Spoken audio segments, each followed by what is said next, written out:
As a Wonder Woman fan, I've always been very frustrated because given your history with strong female heroines, you always seem to sort of brush the character a little bit. You know, she's in Scary Monsters a little bit. She's in the Circle of 10 story arc you did with Byrne on JLA. Yeah, and then she's co-titular character on that miniseries, but it's really Lois Lane's story. Have you ever thought about working on Wonder Woman as long form? I know you read Marvel, or so that would kind of probably get in the way of that. But at any point in your career, did you ever consider working on the character in greater depth? Yeah. Bear in mind that as far as the John Byrne collaboration, all I did was script it. John plotted everything, so it's all his story. I'm just the guy who threw in the extraneous words.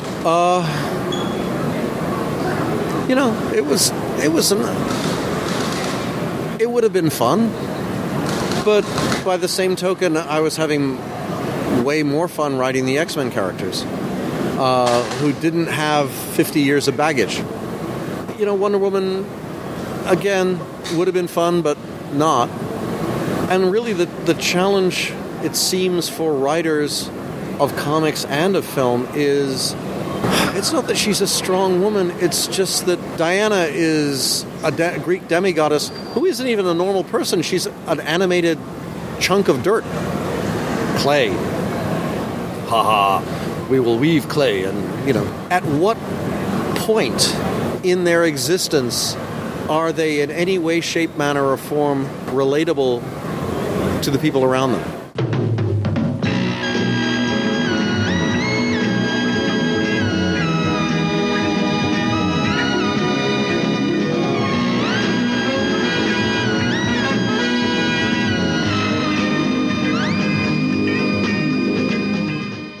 For most of its history, DC Comics has had a very loose association with continuity. For their first quarter century, they were much more concerned with consistency than continuity. If they decided that a character had a certain alter ego, a certain costume type, a certain set of powers, they would generally stick to that. They would tend to maintain the core elements of the supporting cast. There would typically be tonal consistency, but beyond that, very little was immutable. If space aliens were popular, there's no reason why Batman and Robin couldn't fight them. If they decided that Superman needed to have an adventure in medieval England, he could fly through the time barrier and make that happen. However, DC Comics tended to have a formula, and with repetition, that could become very rote. So in order to break loose of that cycle, they would have what they called imaginary stories, which were more flagrantly inconsistent than DC Comics normally would be. And most especially, those were the stories where characters could die or be changed in substantial ways, knowing full well that everything would be put back in place by the end of the story because they were just imaginary. Trouble being, oftentimes, those stories were much more entertaining than the regular ones. And as fans became more fixated on mythology and building up from continuity, things that they could rely upon structurally to take place in each story, DC's disregard for continuity tended to make them feel irrelevant to modern-day comic fans. Ill-fitting though it might have been, DC editors became more and more concerned with maintaining continuity of their characters. And the less fantastic characters, like Batman, tended to benefit the most from that, whereas more fantastical characters like Superman were increasingly hamstrung by that. In 1986, DC Comics made their firmest commitment to continuity in the form of Crisis on Infinite Earths, where they did away with the vast majority of their most outlandish elements in favor of a singular, streamlined reality, where as many things connected to that core as possible. Conversely, one of their most highly regarded books from that year, a book that broke through to mainstream audiences in a way that no comic had in decades, was completely divorced from any modern continuity of that time. The Dark Knight Returns arrived, still one of the most important works produced by the medium. Prior to The Dark Knight Returns, the Batman comics were in such a rut. Virtually nothing being sold by Marvel was doing more poorly than the Batman titles, and essentially the only thing saving them from cancellation was the fact that virtually everything that DC was putting out was doing those kind of miserable numbers. The impact of Dark Knight and its sister or grandmother production, Year One, had on the Batman titles lifted them up to an incredible degree and paved the way for the Batmania of the 1989 Tim Burton movie. While the monthly in-continuity Batman titles increasingly follow the template laid out by Frank Miller, there is still clearly a hunger for those out-of-continuity, more daring works to be told with Batman, because those imaginary stories tended to sell much better than the monthly books, or at the very least they had a much greater shelf life than the monthly cycle. One such example being Gotham by Gaslight, which featured a Dark Knight in Victorian times. It increasingly became clear to DC that these imaginary stories could be a marketing tool. they could brand them and attract people to reading these out-of-continuity tales that could be enjoyed on their own in isolation as finite works. And so in 1991, they began using the Elseworlds imprint with the book Batman Holy Terror, about a dark knight that acts as the greatest agent of a fascistic theocracy. That branding was very successful. It was applied retroactively to books like Other by Gaslight. I think they may have even put out some editions of The Dark Knight Returns with that branding. The entirety of the 1994 DC Comics annuals were Elseworlds stories, but eventually there were so many titles with the Elseworlds brand of such varying quality that the label was devalued and its usage was scaled back considerably in the year 2003. It's been sporadically revived, but it's never had the luster it once had. There was somewhere in the realm of 200 individual titles referred to as Elseworlds. Unsurprisingly, Batman was the king of the Elseworld. At least a quarter of all the Elseworlds produced featured Batman or his family as the titular stars. About half that many were devoted to Superman and his family, and about half that many were devoted to the team, the JLA, Justice League of America. Out of those hundreds of comics, only 3 featured Wonder Woman as a titular star: Amazonia, the Blue Amazon, and Whom Gods Destroy, the latter of which she was actually second billed co-star with Superman. As it happens, Wonder Woman didn't even have an annual in 1994, so she didn't even get that token inclusion that such luminaries as Deathstroke, Legion, and the Team Titans enjoyed. Today we'll look at 2 of those projects, and we'll discuss one of them with its writer, Chris Claremont. But first, 2003's Wonder Woman, the Blue Amazon.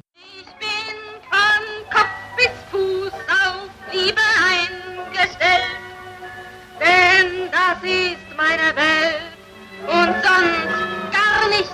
7 years earlier, writers Randy and Jean-Marc Lofficier with artist Ted McKeever had begun a series of Elseworlds prestige one-shots, imagining the DC Trinity through the lens of German expressionistic cinema from the early 20th century. The first was pretty obvious, setting Superman in Metropolis, one of the earliest and most revered science fiction movies. No one knew if a book with such idiosyncratic talent would take off, so it was fairly self-contained. Batman was tied to Nosferatu, one of the earliest and most feared horror movies, as well as the classic The Cabinet of Dr. Caligari. Superman's lore intruded heavily on Batman's, but it was still the Dark Knight's book. Finally, there's Wonder Woman merged with the Blue Angel, a non-expressionistic talkie that introduced the world to Marlena Dietrich as a canteen singer/prostitute who lures a school teacher to ruin. What in the high holy if-you-see-K were these douchebags thinking? To further drench this project in excrement, the narrative is entirely dependent on Superman and Batman, while Wonder Woman is actually far more passive and certainly more victimized than the opportunist for whom this project was named. The creators might as well have gotten together to gangbang an actual Wonder Woman comic book and suffer through their well-deserved paper/staple cuts. Rather than a pilot, Trevor's son was an architect who worked to preserve the legacy of Metropolis's grand designer, John Kent. The significant other of John's son, Lois Lane, helped the architect search for texts from before the time of smoke and soot. Lois discovered evidence that beyond Kent and his partner Luthor, there was a third designer, a beautiful woman with eyes of ice. But the text has faded. Rather than continue searching out this mystery, Trevor's son had to excuse himself for his twice-weekly trip to Dr. Psycho's Palace of Sin for the burlesque performance of his beloved Blue Amazon. After her performance, literal clowns, the evil, creepy kind, kept patrons at bay. Roses were hurled to Diana as she made her way backstage. Trevor's son managed to talk his way through the clowns, as Diana liked him. "I have seen you. Every night you have come to watch me sing, yet you are not like the others. You listened with your soul, with your eyes closed. Thank you." Diana gave him a hug. Out on the city rooftops, an animal stalked. As the cheetah prepared to move, she smelled the men. The cheetah had never known fear. In fact, she had never known men. She knew only immediate wrath and fury in the face of aggression. She struck, smiling, almost not knowing she did it. She felt like singing. With a swipe, a man was beheaded, blood shooting from the stump of his neck. More deaths, male and female, followed. Dr. Mabusa, the gambler, was another stated influence on this project, most embodied by Dr. Psycho, spelled with a K, who might as well have been channeling the creators as well. Trevor's son followed Diana and Dr. Psycho down a spiral staircase through infernal dens of opium and lust for sale. Reaching its bowels, grinning spectators watched as Diana was whipped on stage. Diana did not moan or whimper at this assault, while she shed her clothes for the amusement of sadists. Afterward, Trevor's son tried to help Diana escape, but they were captured by Dr. Psycho and his clowns. Dr. Psycho revealed that he had been given Diana by the late Luthor for safekeeping. Despite his hypnotic powers, he had not been able to break Diana's will to learn why she was so precious. The Nosferatu, Batman, caught up with the cheetah during her massacre and didn't last long himself against her claws. Slinking off in the dark, the distraction made way for Cheetah to burst in on Dr. Psycho and company through a window. However swiftly she dispatched the clowns, Cheetah fell under the spell of Dr. Psycho's gaze, and old secrets were finally revealed. Being a good and proper supervillain, Dr. Psycho proceeded to explain the whole convoluted story in his moment of triumph. The third Savanti was Paula von Gunther, the life giver. Paula and Luthor quarreled during the construction of Metropolis. So von Gunther struck out on her own to create Heaven, a floating island. The scientist created new, weird-form angels for her heaven, even though the authors offer no attribution to the island of Dr. Moreau. Cheetah was first among equals in heaven, but not a true daughter to Queen Paula, who created Diana to serve that role. Eventually, the Amazons suffered from genetic fragmentation, behaving erratically and engaging in mutual strife. Diana was sent to Luthor in search of male seed to replenish the gene pool, and was gullible enough to meet the blunt end of a rifle. Luthor reprogrammed Diana as he had John Kent, and sent her to Dr. Psycho for safekeeping. Meanwhile, bloody war raged in heaven, with the Cheetah killing Paula von Gunther herself. The Cheetah needed Diana to activate the purple ray that created new Amazons, as only her genes would do. Dr. Psycho cut a deal with the Cheetah to hand Diana over if the Beast would be so good as to kill the Superman. Trevor's son was to be killed, now that he served no clear purpose, not that he ever did, while Dr. Psycho used his newfound information to psychically probe Diana. He should have waited 5 minutes, since Trevor's son managed a well-placed kick, which magically restored Diana's psyche. The Wonder Woman broke free of her bonds, and the rest of Dr. Psycho's story was relegated to a footnote 21 pages later. The Cheetah gave the Superman a good fight before the Amazons descended from heaven on wings en masse to not manage to kill the Superman, even with that en masse part and the part where the Cheetah alone was dealing damage. Meanwhile, the Superman was not alone, as Nosferatu opened up his asylum to create an army of cybernetically enhanced inmates to do his bidding. That's right, the scrawny geeks Batman usually fights, without any serious period redesign, plus friggin' Bane and some nigh imperceptible steampunk affectations, versus Amazons in a junkyard rumble. At least the Superman and Nosferatu double teaming still wasn't enough to take the Cheetah down. By the way, can I please lay off the hyphens and the thes before every name? No, the Wonder Woman showed up on page 57 to battle the Cheetah to the death after she'd already been softened up. Super. For someone whose life had been saved by the Cheetah, the Wonder Woman engaging in mortal combat for the throne fairly reeked of ingratitude. You raped and killed our mother. You tore heaven apart. What you could not rend with your claws, you poisoned with your lies. I don't remember that stuff. I just remember Luthor and Dr. Psycho owning this book while Diana was a submissive plaything, and the Cheetah was the only powerful female kicking any ass. So of course she's a wretched abomination who refuses surrender and dies by suicide, skewered on a bunch of phallic rods. In the end, Luthor's evil was once again acknowledged as being at the heart of this mess, because women can't have their own story or make their own troubles. Diana noted, his lust for the woman that spurned him made us all his puppets. Then Diana carried Trevor's son off to heaven so he could father a new race of angels, because narrow genealogy wasn't what caused a lot of this trouble, and one good man is the solution to all the woes of women. Dr. Psycho was placed in the cabinet of Dr. Wayne's son, with whatever other loony survived the Amazons, while the last page was devoted to the Superman and Lois Lane looking at a mural of Luthor, John Kent, and the woman identified as Paula von Gunther, even though she looks completely different from her depiction in flashbacks, so it's probably Marta, Superman's mom, instead. Yeah, let's ditch the titular star of this book 2 pages earlier, because it's not like she got in much heroism in this book. God, I want to punch this book in its stupid ugly face if I didn't think it would shoot a load in his trousers like a dirty boy. Dirty, dirty boys.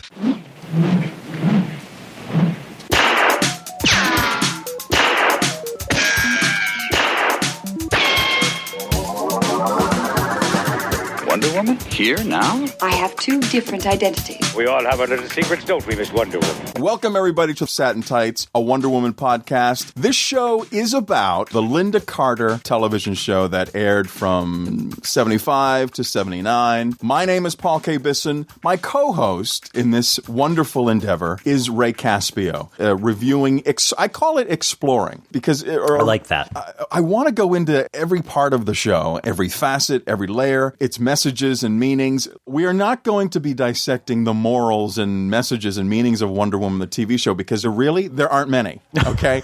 It was not that kind of a show. Did it have some messages and morals? Absolutely. Here's my philosophy with podcasts. I want to be entertained, absolutely, but I also want to learn something a little bit, right? We love Wonder Woman. Very much. We love Linda Carter. Immensely. A true fan are the ones that can take a look at something that they love and go, oh, what a piece of crap that was. There are some stinkers in Wonder Woman that we're going to have fun talking about, because that's what we do. That's part of the joy of loving a show. First, before we get to the new original Wonder Woman, we're going to take a look at the 2 not original Wonder Womans. Can't wait. We're going to take a look at the pilot presentation that never made it to air, the Who's Afraid of Diana Prince, which was supposed to be a Batman-esque type Wonder Woman show from from Dozier and Doug Kramer. And we're going to take a look at the often ridiculed Kathy Lee Crosby 1974 TV movie Wonder Woman. Spoilers, there's a lot to like in that movie. Yeah, I like it for what it is. If you accept it for what it is, you probably have a good time watching it. Until then, Ray, Yes. we're out of here. Goodbye.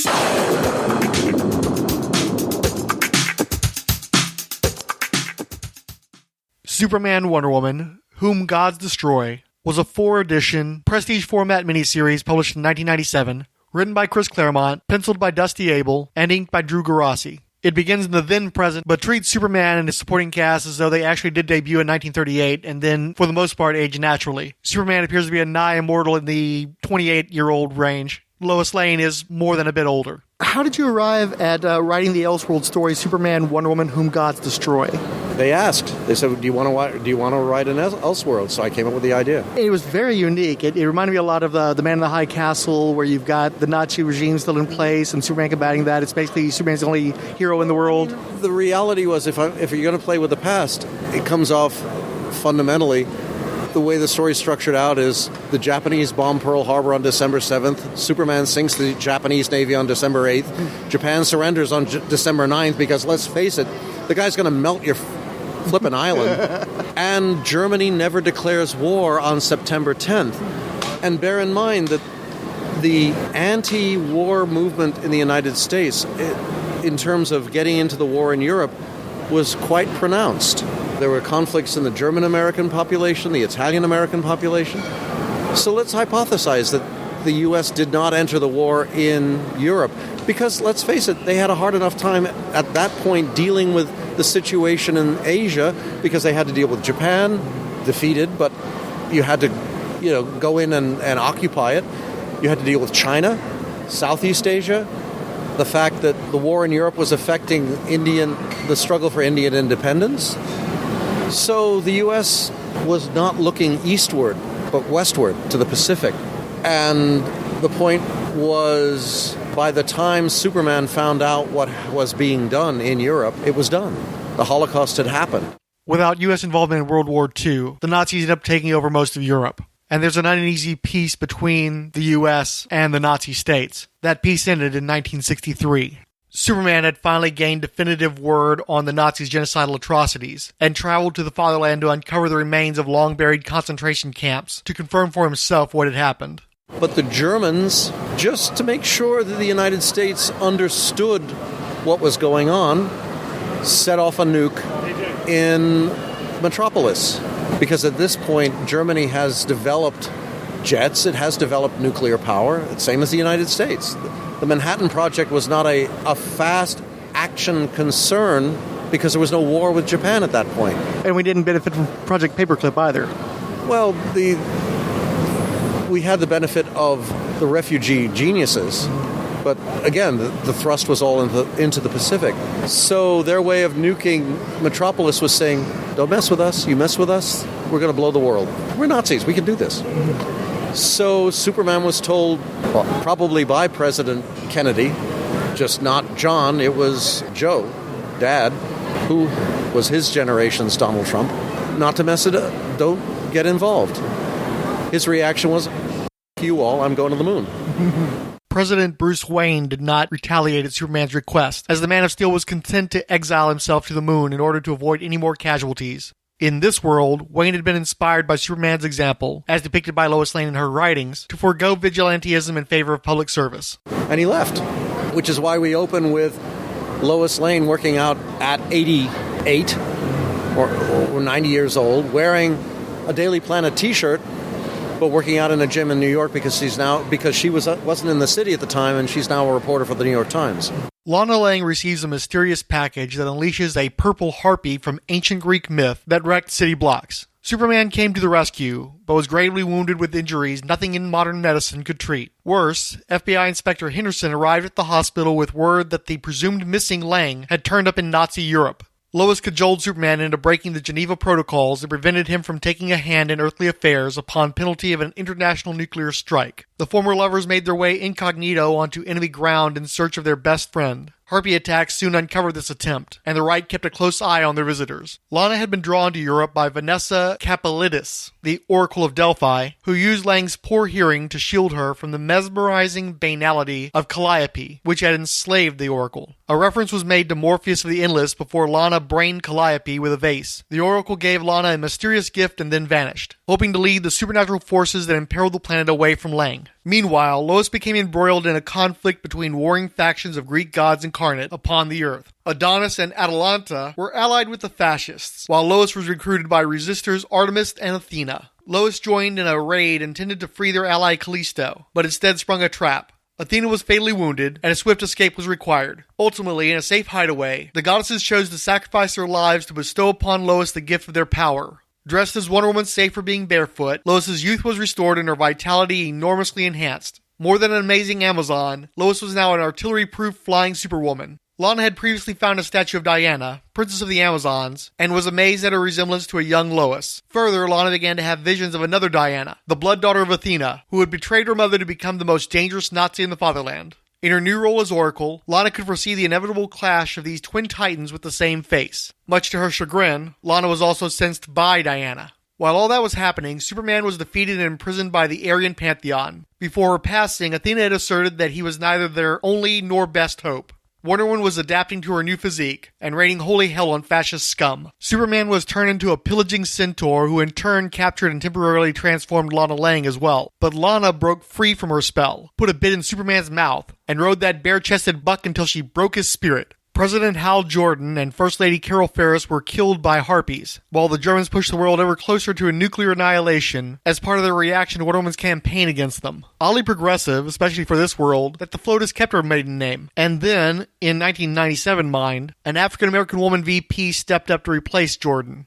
It's almost as if social conservatives were drawn away from the US to Nazi Europe. And while we're on cameos, Maggie Sawyer, Renee Montoya, Harvey Bullock, Barbara Gordon, Selena Kyle, Oliver Queen, Dinah Lance, and Abin Sur all turn up or were mentioned at various points. Remember a minute or two ago when Vanessa Capitelis, whose last name was misspelled, peeked into the book? And Cersei gets name dropped once. I guess it's nice that 2/5 as many Batman-related characters were present to represent Wonder Woman's supporting cast in a book that she's the billed co-star of. There are a bunch of reversals too complicated to get into here, involving Lois pretending to be Diana, and Clark becoming a teenage girl who was nearly seduced by Adonis before dying and becoming Superman again.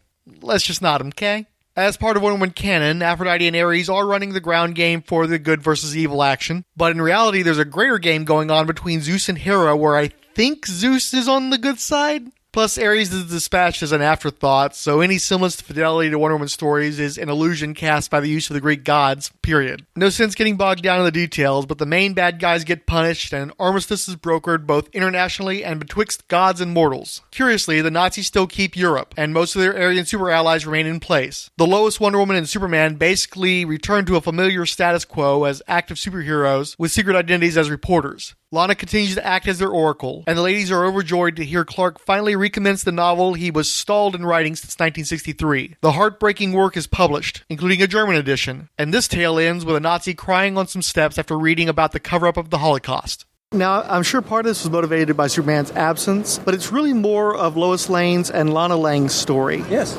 that's the whole point. Well, it's Lois and Lana within this network of a world where Greek gods are real. You know, Marvel has Asgardian gods, DC has the Greeks. And Superman is sort of like the catalyst, the MacGuffin, who keeps putting his foot wrong all through it. Again, the idea is to bring you to the conclusion where Lois ends up becoming the new Wonder Woman. And Lana becomes sort of like the sage. And the key thing is that Superman has been in a writer's block since 1963. He keeps trying to write a novel, and he can't because the death of Metropolis is that story's equivalent of John Kennedy's assassination. And that's why the ending of the book is his sitting down, and he starts typing, and we've already seen 3 panels, and he stops, and then he throws his typewriter a couple of miles in the moon. And this time he starts typing, and Lois and Lana are going, and they're listening really hard, and there's a pause, and they think, oh, God. And then suddenly you hear, taka, taka, taka, taka, and he starts typing again. And it's like, oh, my God, the muse is back. And the last page is a member of the Nazi government reading the book and weeping. The implication, one hopes, is that not necessarily that time heals all wounds, but there is a capacity to grow and empathize and change. Because again, this was the 90s, and we were looking around at Russia, Eastern Europe. This was pre 9/11. There was a sense that with Clinton's 2 terms that the world might be heading to a better place. Who knew? But there you go. I'm afraid that's all the material I have with Chris Claremont, so we'll move on to the art front. I've always been a big fan of Dusty Abel's work. I saw it fairly often in the 90s, so I never realized how little he'd done comics until I checked for this podcast and realized I just happened to encounter nearly everything he ever did in my days running shops. Out of the few dozen comics he contributed to, the lion's share were mainstream DC fare from between 1993 and 1999, my most hardcore collecting years at the publisher I was most focused on buying. And on what did he work? Pinup Gallery and anthology specials for their biggest characters, the Secret Files and Origins reference books I picked up on Reflex, and key fill-ins like the Great Justice League Europe Massacre and Starman number 38. Whom Gods Destroy marks Abel's grandest scale comics project at just 4 prestige format editions, a total page count equivalent to about 8 standard comics or 1 slightly extended trade paperback. Also, I'll admit that he's a stylist, and his work at this time wasn't for everyone. The man clearly loved heightened, muscular, posed anatomy. It's a tad distracting trying to follow a story revolving around the Holocaust when the characters are all, check my glutes, brah, so cut, wicked sick ripped, yo! Also, all those guys who were tripping over that one Alex Ross cover of Citizen Steel with the heightened crotchular region would lose their damn full minds over all the thinly veiled man genitals straining under spandex and leather in most of Abel's industry work, but most especially in Whom Gods Destroy. While most of the storytelling is clear, don't expect much in the way of backgrounds, and most of the individual panels look like solo fashion or muscle magazine shoots. Having acknowledged those potential stumbling blocks, though, my eyes lather in every single page. At its base is the stark, simple, sensual elegance of Patrick Nagel, jammed into the beefy, angular expressionism of Mike Mignola, with a dynamic take on Art Nouveau lighting that recalls P. Greg Russell. I see elements of so many of my favorite artists, from Brian Stelfreeze to Kevin Nolan to Steve Lyle in his work, and I find his work so gorgeous that it's criminal he isn't more highly regarded or heavily employed. But, you know, he wasn't exactly prolific, and it's not like his efforts went unnoticed, because he moved into the more lucrative field of animation. His IMDb credits include King of the Hill, G.I. Joe Renegades, and numerous DC-related film and TV projects, most notably Young Justice. Looking at his deceptively simple line makes me yearn to draw with the full knowledge my efforts would wind up yielding tears. As for the script, well, additional caveats. It's very Claremontian. Of course it's as good a day to die as any, and with the best of company. Of course there are lengthy tracks of expository soliloquies and liberal speechifying. Why yes, nude women do find themselves repeatedly in symbol-laden dreamscapes with rapey implications. Lead characters are possessed by demoniac entities and turn on one another in emotionally brutal ways involving bestiomorphic transformations. Instead of allegories for minorities being oppressed and exterminated by authoritarian regimes, we have actual full-stop Nazis. If, like me, you grew up on Claremont X-Men, you will probably embrace his familiar idiosyncrasies and may find this one of the high points of his wilderness years between Marvel stints. The distinctive Tom Orzechowski lettering only reinforces the nostalgia. As I swirl it all in my glass, the specific bouquet recalls late Silvestri, early Lee, Siege Perilous vintage flavor. All in all, I'm so glad Dusty Abel devoted the most substantial work of his comics career to something that resembles Wonder Woman's story. Claremont does him a solid by playing to his strengths with tarted up goose steppers that look like the alt-right self-image as the bad boys all the girls are supposed to drool over, instead of their Dockers and Tiki Torch reality as sculpted mashed potato people. I chose to cover this story this week because I've wasted 2 weeks not making much progress with another topic, and figured the lightly edited interview material I've sat on for over a year would give me a head start on a substitute. Serendipitously, a comic full of beautifully and mostly believably aged octogenarian women driving swords into the swollen bloody meat of cartoonish, fetish larper, racist Broheim was exactly the sort of comic I needed in my life right freaking now. In DC's rush to push out trade paperbacks to quench the thirst for Wonder Woman product in the wake of the blockbuster movie, they might ought to consider collecting Whom Gods Destroy. Based on my talk with Mr. Claremont, his take on that character probably made my body temperature spike on account of the boiling. But that isn't especially relevant to a Lois Lane, Lana Lang buddy adventure guest starring Superman. I thoroughly enjoyed Claremont's handling of Lois Lane as sort of a Katharine Hepburn, Lauren Bacall mashup, and if I can accept the Wonder Woman bait and switch, I figure more casual fans may be even more receptive. Whom Gods Destroy was dedicated to Jerry and Joe, referring to the creators of Superman, and to Stan and Jack, creators of the Marvel Universe. There's also a dedication to a Michael, and I wish I'd thought to ask Claremont which Michael that was. Perhaps artist Mike Parobeck, who surprised everyone with his premature passing in 1996. Obviously missing is a dedication to William Moulton Marston and Harry G. Peter, creators of Wonder Woman, whose usage in this book seemed more a practical commercial matter than one dear to the writer's heart. From my discussion with Mr. Claremont, I realized his views on the DC Universe are diametrically opposed to my own, and his referencing Marvel in the dedication demonstrates a strong bias in favor of their philosophies on storytelling. However, seemingly by happenstance, Claremont stumbles into a story that invokes the Charles Moulton comics more than virtually any other since those creators' passing. This yarn is insane, but informed by less traveled tracks of recorded myth. It has very deep veins of humanism, moralism, feminism, and fetishism. The characters do not speak to one another so much as monologue at one another in highly affected, romanticized manner. Like Golden Age Wonder Woman stories, the tale functions best when accepted as functioning on dream logic, and as high fantasy that just happens to be incongruously grounded in a semblance of modern reality, with some recognizable political concerns. Despite its very overt opposition to fascism, it is blatantly sexualized and saturated in kinky BDSM imagery. This book is problematic in virtually the exact same ways as the seminal 1940s material, just updated for the 1990s, and by no small coincidence is more exciting and more exasperating than volumes of watered-down material in the decades between. There's even a happy ending involving the long-term, loving, supportive relationship between a male writer and the two women who define his life and work. Lois Lane certainly does not speak like Wonder Woman, and Diana's lore somehow isn't reflected in Claremont's take on Greek myth, but his own quirks and ideology seem attuned to the Marston frequency. Regardless of intent, Whom Gods Destroy is a fascinating Wonder Woman comic that barely involves an approximation of the Amazing Amazon.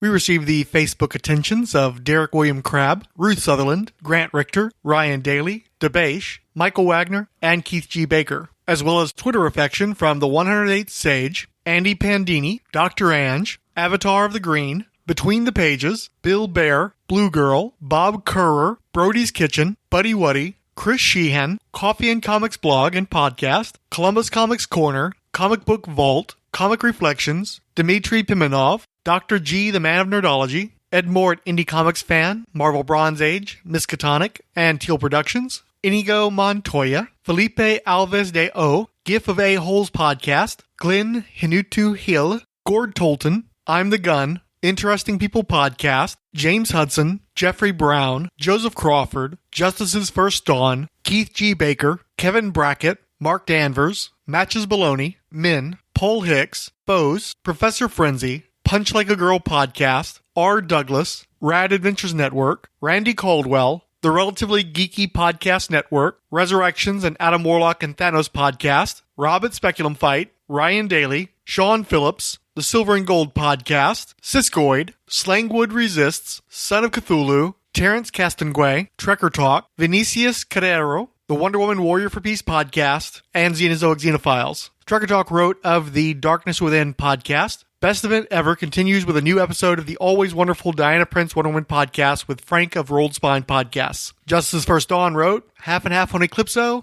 let Rolled Spine convince you otherwise. Jeffrey Brown wrote, I have been listening to all the Darkness Within episodes of this podcast crossover and it's been a blast, but what I remember most of these is the Joe Quesada cover art. I'm the Gun wrote, woof, thanks Diablo Frank for taking the bullet on those Deathstroke and Titans annuals. And finally, Darren Sutherland wrote, I don't have an associate's degree in DC continuity, but thankfully Diablo Frank does. Thanks for a great episode filled with lots of terrific information. Even a shout out to Hammer Horror Films, which are favorites.